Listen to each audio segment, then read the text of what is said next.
Hello there and welcome to World News Program, streaming to you live on All 24 News. I'm your host, Kunfa Zakri, and up next are the top stories. 153 Palestinians were killed in just 24 hours due to Zionist attacks in Gaza, including civilians and the mayor of Al-Maghazi.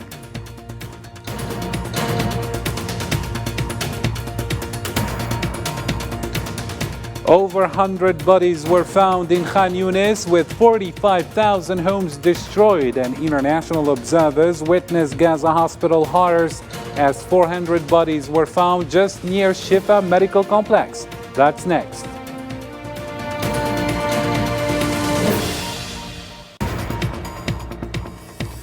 Also coming up, Human Rights Watch accuses the Zionist occupation of using starvation tactics to target children.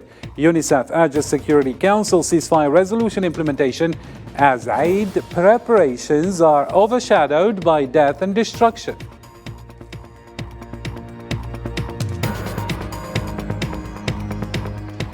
Also ahead, EU rejects Rafah invasion plan. Algeria and Brazil back Palestine's UN membership, and Turkey and China support Palestinian statehood. Stay tuned, we've got all the details right after the break.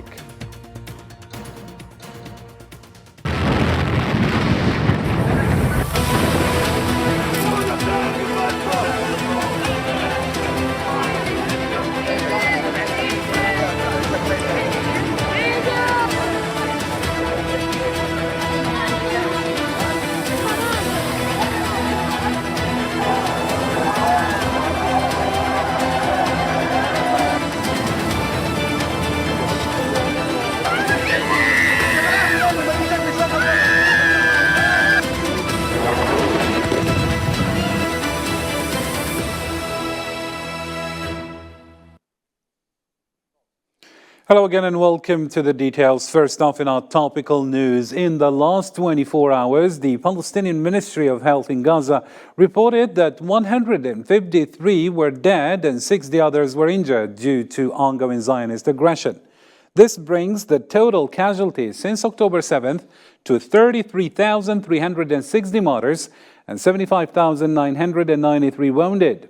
Occupation warplanes struck 2 homes in Zaytun, killing 2 and injuring many. Artillery shelling hit neighborhoods like Al-Shuja'iyya and Al-Sabra.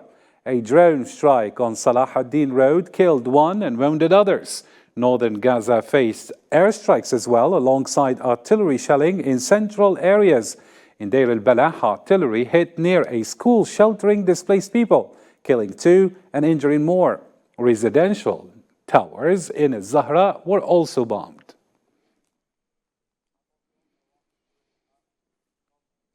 On Monday night, a Zionist raid struck Al-Maghazi camp in central Gaza, resulting in the deaths of 5 Palestinians, including the mayor, Hatem Salah al-Gamari. The attack targeted the building of the Joint Service Council, where al-Gamari and 4 others were martyred. The Gaza government's media office condemned the assassination, labeling it a war crime aimed at escalating chaos and worsening the humanitarian crisis. Al-Gamri, recognized for his unwavering service to the people of Al-Maghazi, was targeted despite international laws granting protection to civilian figures of such. In Khan Yunis, southern Gaza, over 100 martyr bodies were recovered as search efforts continue. Residents are returning home for the second day following the Zionist forces' withdrawal. American Associated Press reports satellite experts estimate 45,000 buildings were destroyed in Khan Yunis over 4 months of Zionist aggression. More details with Usama Yadina. Hours before the end of the holy month of Ramadan and the approach of Eid al-Fitr, Palestinians returned to what is remained of their homes in the city of Khan Yunis to find only piles of rubble and flattened buildings as the Zionist forces retreat partially from few regions of this southern city. When the war broke out, the Jews bombed our house. Since then, we've been living in a school, and we haven't returned until today. Today, we went back to see our house. Displaced Palestinians came back home for the first time since they fled the Zionist brutal strikes. They found nothing but broken concrete and sand. Khan Younis suffered a relentless assault for 4 of the 6-month conflict. I'll set up a tent and stay in it. Where will I sit there? You know how crowded it is, and it's very hot. During the day it was scorching hot, and at night it was freezing cold. How can we endure this? At this time of the year, Palestinians would be preparing for Eid al-Fitr with their families, neighbors and friends. But this year, there seems to be no Eid. Every family in the Gaza Strip lost some of its members, if not all of them. There is no Eid for me. I have no desire to celebrate or do anything. I'll just sit in front of my house like this. We won't go anywhere, and many of our family members were martyred. Numerous people preferred to stay the night next to the pile of rubble that was once again their home, than a tent surrounded by strangers. All my life I was happy and living with many blessings. They have left us with nothing. We had cattle. All of that is gone now. An entire farm gone. 250 heads of cattle that we would slaughter and sell their meat to make a living, but also eat. My home is better than the whole world. Even if over its dust, I have to sit. I lived here. I'll die here.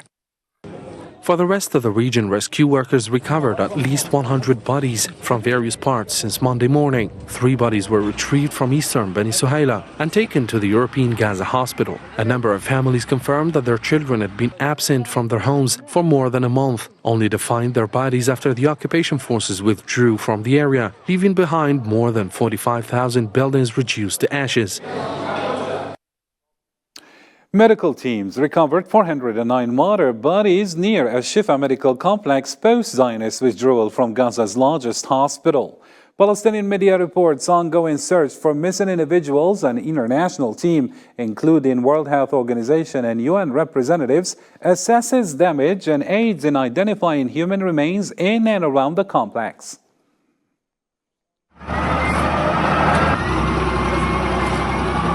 After the Israeli occupation withdrew from Al-Shifa complex, we prepared an emergency plan to recover and remove any bodies from underneath the ground who were buried by the Israeli occupation when they stormed Al-Shifa hospital. Right now, we're recovering the bodies of martyrs from this place and sending them to graves belonging to the Ministry of Health. Meanwhile, Human Rights Watch confirms Zionist occupation using starvation as a weapon, resulting in child deaths in Gaza. Director Omar Shaker urges end to war crime and hinder humanitarian aid access to alleviate Palestinian suffering.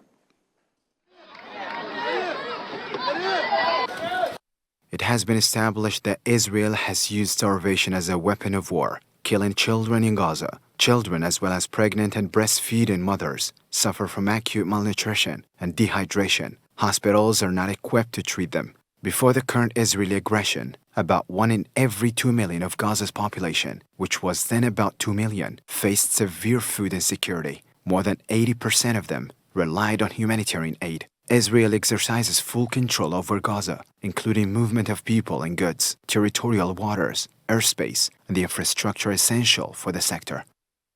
And in another story, UNICEF urges immediate ceasefire in Gaza in line with Security Council resolution. Spokesman James Elder states decision brings hope to Palestinians amidst destruction and famine threat. He says occupation forces civilian bombing shatter all hope. There was great hope for a ceasefire after the decision of the United Nations Security Council, and everywhere I went in Gaza, ceasefire was the most desired outcome by the people. There was hope, but this hope was crushed by the sound of bombs. Israel attacked the city of Rafah, previously declared a safe zone, just 2 days after the United Nations Security Council decision for a ceasefire. This decision must be implemented. We need to ensure a ceasefire so that children and families who have endured this pain for months can wake up knowing they can indeed live in peace. Palestinians in Gaza are observing a bleak Eid al-Fitr holiday this time amid Zionist aggression. The atmosphere of preparation is marred by destruction and death across all the Strip. The worsening humanitarian and economic conditions hinder securing ritual requirements. Zahra Frajani narrates the story now. In the heart of Gaza, where the echoes of war still resonate through the shattered streets and broken lives, an emotional story of resilience unfolds as the holy month of Ramadan draws to a close.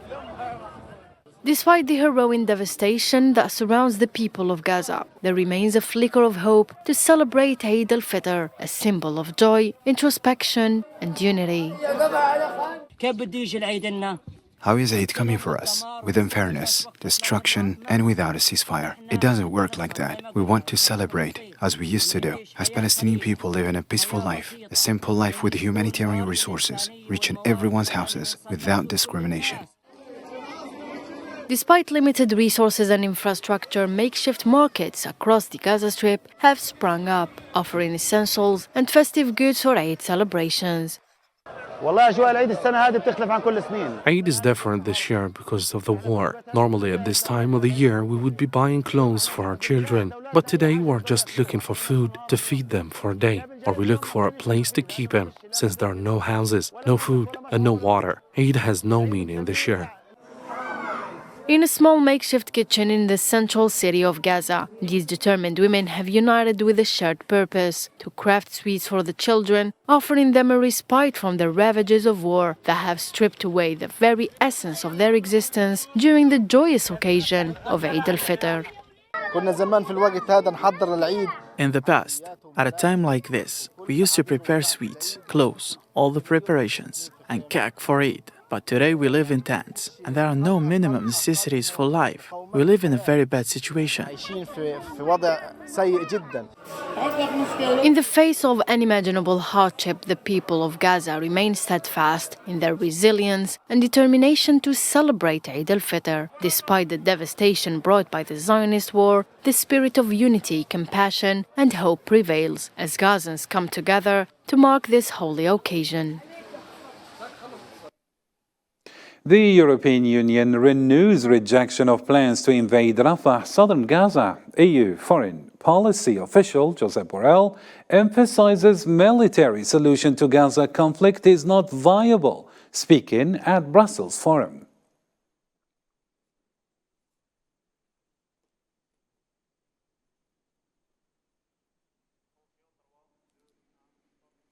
Algerian Foreign Minister Ahmed Attaf and Brazilian counterpart Mauro Vieira discussed state of Palestine's UN full membership bid. Both countries expressed support for Palestine's initiative amid tragic situation in Gaza due to Zionist occupation's military escalation.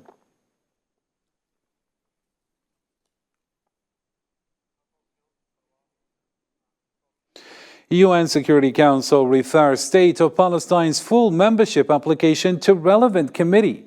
Algerian Deputy UN Representative Nassim Ghawi emphasized Palestine's right to full sovereign UN membership, rejecting any justifications for delay. Here's Islam Said. بعقد جمعية عامة استثنائية لمنح دولة فلسطين العضوية الكاملة فيها. وأكرر مع تجديد المطالبة بعقد جمعية عامة استثنائية لمنح دولة فلسطين العضوية الكاملة في الجمعية العامة للأمم المتحدة. The UN Security Council appears closer to endorsing Palestine's full membership in the United Nations. Algeria, newly seated as a non-permanent member, has ignited global attention to the Palestinian cause, notably with its recent resolution calling for an immediate and permanent ceasefire in Gaza. نشدد على ما أكده رئيس الجمهورية السيد عبد المجيد تبون. We emphasize what the President of the Republic, Mr. Abdelmajid Tebboune, has affirmed regarding the necessity of enabling the Palestinian people to exercise their legitimate and inalienable rights in determining their destiny, establishing an independent Palestinian state, and ensuring the right of refugees to return to their homes. There is no longer any document that can justify Palestine's non-membership in the United Nations as a full sovereign member. The Security Council, which is considering Palestine's membership this month, must respond to the fervent desire of member states and recommend accepting Palestine's membership. Algeria will keep relentlessly working on this until it achieves it. ولن تألو الجزائر أي جهد في سبيل تحقيق ذلك. Algeria is now spearheading a diplomatic campaign to garner international support for Palestine, underscoring its unwavering dedication to the Palestinian cause. Working alongside allies in the Security Council, Algeria seeks to initiate the process for Palestine's full UN membership by fulfilling the necessary criteria and securing backing from the majority of the Security Council members without facing a veto. Algeria's efforts leverage its esteemed status and international standing, with efforts to activate Palestine's request for full membership gaining momentum. Algeria remains dedicated to championing Palestinian rights and aspirations within the United Nations and beyond. Meanwhile, Turkish President Recep Tayyip Erdogan reiterated commitment to Palestinian statehood. In a video message before Eid al-Fitr, Erdogan pledges continued efforts to support Palestinians' quest for independence. Turkey demonstrates support with over 45,000 tons of humanitarian aid sent to Palestine.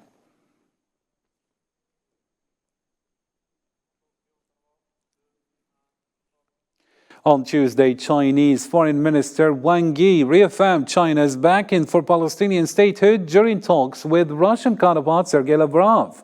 Wang stressed the need for Beijing and Moscow, as permanent Security Council members, to uphold justice. China affirms that the Palestinian people must be supported with concrete and realistic practices to establish an independent Palestinian state and implement relevant United Nations laws. And in another topical news, U.S. President Joe Biden criticized the Zionist entity's Prime Minister Benjamin Netanyahu's Gaza's policy, calling it a mistake and urging the entity to initiate a ceasefire. Biden's remarks aired on Univision marked a significant shift in his stance, especially following the killing of 8 workers in Gaza. President Joe Biden condemned Israel's drone attack that killed 7 aid workers, calling it outrageous. Biden's call for a ceasefire and increased aid to Gaza highlights a notable change in U.S. policy toward Israel, emphasizing the need to address humanitarian concerns. Netanyahu's planned offensive on Rafah has raised further tensions, with Biden facing pressure to change course from key allies and groups representing hostages held by the resistance group Hamas. I think what he's doing is a mistake. I don't agree with his approach. So what I am calling for is for the Israelis to just call for a ceasefire, allow for the next 6-8 weeks total access to all food and medicine going to the country. There's no excuse to not provide for the medical and the food needs of those people. It should be done now. Nicaragua's legal team at the International Court of Justice criticized Germany's response to accusations of an arms deal with the Zionist entity, labeling it as unconvincing. The team accused Germany of disregarding presented facts and detailed report spanning 50 pages showing a doubling of German military exports to the entity in the past 7 months during the Gaza Strip aggression. Naturally, we heard a lot of commitments by Germany expressing the concern of all their authorities on what is happening. But the concern of Nicaragua is not the words of Germany, but the actions of Germany. I mean, they might be expressing concern, but at the same time, they are continuing their military assistance. I mean, the amount of assistance that they mentioned here seems minimal because that's the way they are portraying it. At this moment, we are only in the provisional measures. It's only a very short hearing. We have not gone into the merits where we have to prove all the elements. Protesters continue demonstrations outside the International Court of Justice for the second consecutive day as Germany responds to Nicaragua's accusations of aiding the Zionist entity in Gaza's genocidal war. Banners demand punishment for accomplices with the entity, refusal to cover up its crimes, and calls for justice to be served.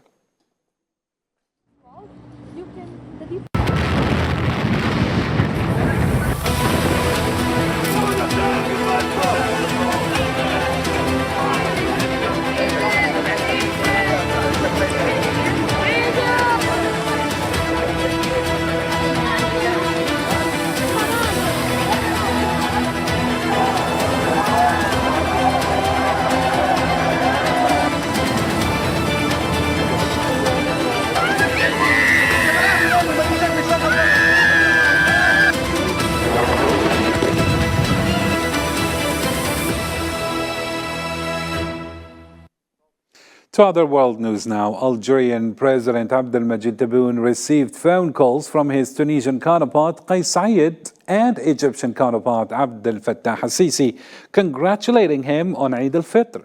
They exchanged well wishes for prosperity and stability. President Abdelmajid Tebboune reciprocated the congratulations, expressing hopes for progress and advancement for both the Tunisian and Egyptian peoples.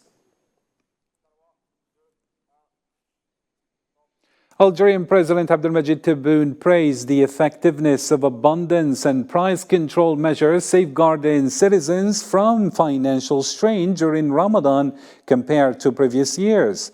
In his Eid al-Fitr address, he commended the solidarity displayed by merchants and economic partners in ensuring a positive Ramadan atmosphere.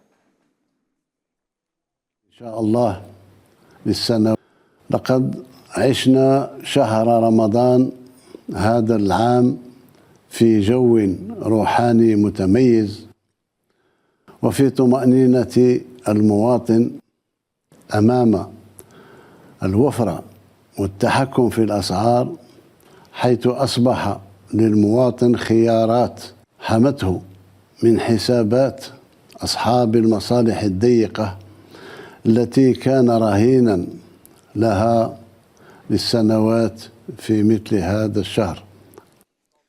The Algerian president acknowledged the plight of occupied Palestine and the wounded Gaza Strip while extending Eid al-Fitr greetings to members of the Algerian community abroad. أجدد لكم ولجاليتنا في الخارج تهاني الخالصة لعيد الفطر المبارك، دون أن ننسى أهلنا في فلسطين المحتلة وغزة الجريحة. أعاده الله علينا جميعا بالخير واليمن والبركات. عيدكم مبارك سعيد، كل عام وأنتم بخير. Still with Algeria-related news, Algeria's liquefied natural gas (LNG) exports showed a rebound on an annual basis in the first quarter of this year. Recent data from the Energy Platform Research Unit in Washington revealed that Algeria, along with Nigeria, contributed to Africa's LNG exports to the global market at the beginning of the year.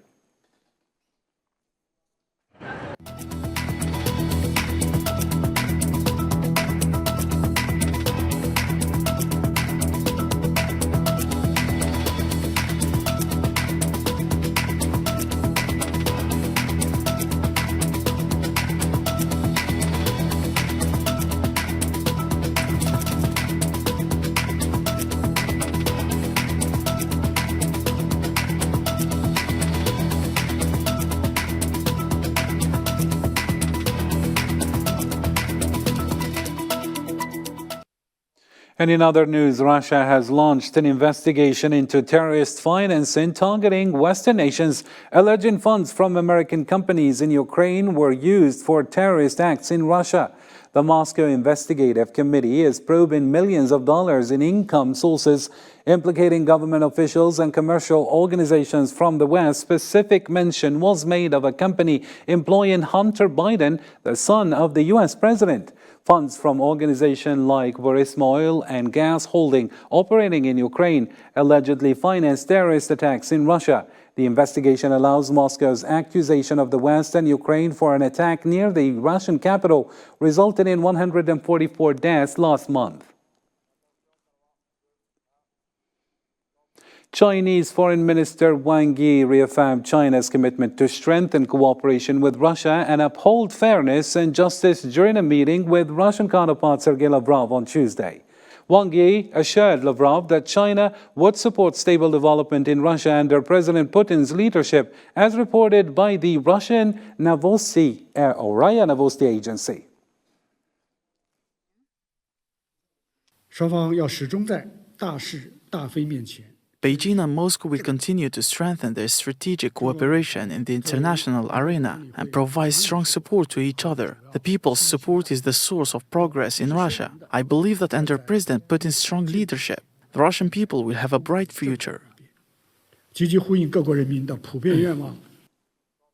And during the sad joint press conference with his Russian counterpart, the Chinese minister emphasized Beijing and Moscow's commitment to opposing what he termed the unipolar world. As permanent members of the UN Security Council and two major emerging powers, China and Russia should clearly stand for historical progress, fairness and justice, and the two sides will continue to maintain close communication in various forms. And finally, in our news, French Interior Minister Gérald Darmanin announced increased security measures in Paris after receiving a terrorist threat targeting the Champions League quarter-final matches. ISIS threatened the matches through its communication channels, prompting extensive security measures ahead of the scheduled games on Tuesday and Wednesday. And with this, our program draws to a close. Thank you for tuning into our channel. Until next time, take care.